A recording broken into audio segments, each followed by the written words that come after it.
Kota Bandung tempo dulu dikenal sebagai Paris Van Java karena keindahan dan pesonanya yang mirip kota Paris di Eropa. Pada awal abad ke-20, Bandung menjadi tempat favorit kaum kolonial Belanda untuk bersantai. Dengan hawa sejuk pegunungan, jalan-jalan yang lebar, dan bangunan bergaya Art Deco, Bandung tumbuh sebagai kota modern yang elegan. Di sekitar alun-alun, Masjid Agung menjadi pusat aktivitas warga, sementara Braga Street adalah pusat keramaian dengan cafe, toko mewah, dan bioskop yang ramai dikunjungi.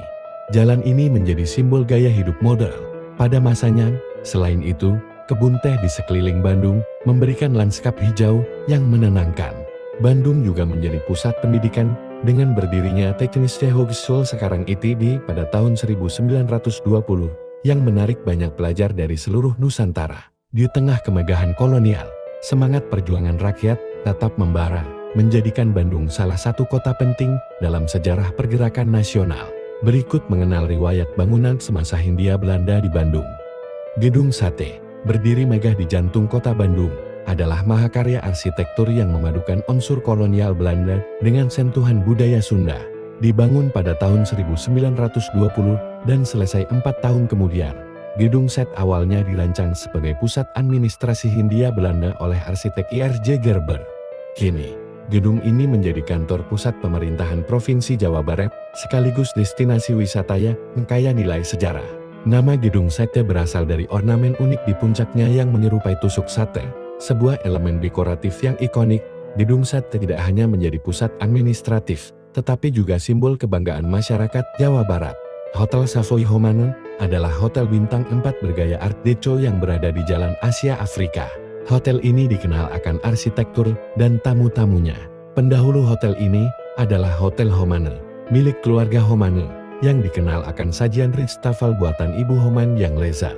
Pada tahun 1939, bangunan yang sekarang dirancang dengan desain gelombang samudera bergaya Art Deco karya Albert Albers. Untuk menegaskan kebesarannya, kata Savoy yang ditambahkan pada tahun 1940 dan tetap demikian hingga tahun 1980-an. Kemudian pada tahun 1987 sampai tahun 1990 dilakukan renovasi besar-besaran. Pada awalnya gedung kantor Bank Indonesia Bandung ini merupakan kantor cabang di Java Street Bank di Jubilee ke-15 yang dibangun oleh pemerintah Hindia Belanda sebagai tindakan antisipasi meluasnya dampak Perang Boer tahun 1899 sampai tahun 1902 di Afrika Selatan. Gedung Java Street Bank ini menempati lahan bernama Kerkplein. Lahan ini menjadi pusat kegiatan masyarakat Bandung di awal abad 20, dari hiburan sampai olahraga. Kegiatan masyarakat berkurang sedikit demi sedikit setelah Java Street Bank mulai beroperasi di tahun 1909. Perancangnya adalah Biro Arsitek Hulswit, Vermont dan Edward Kuipers. Pembangunannya berlangsung 3 tahun, sejak tahun 1915 hingga tahun 1918. Gedung Kologam adalah bangunan kolonial di Bandung. Pada tahun 1920-an, Gedung Kologam adalah tempat penyelenggaraan Jarbewes di Bandung, pameran dagang tahunan. Saat ini, kompleks bangunan dan pavilionnya diubah menjadi markas Komando Pendidikan dan Pelatihan Komando Daerah Militer 3 Siliwangi.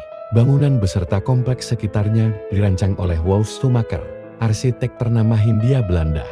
Gedungnya dibangun tahun 1920 dan dimanfaatkan sebagai gedung utama Jarbewes di Bandung. Pameran dagang pertama diadakan tanggal 20 Mei sampai 3 Juni tahun 1920, lalu dilanjutkan tiap bulan Juni dan Juli.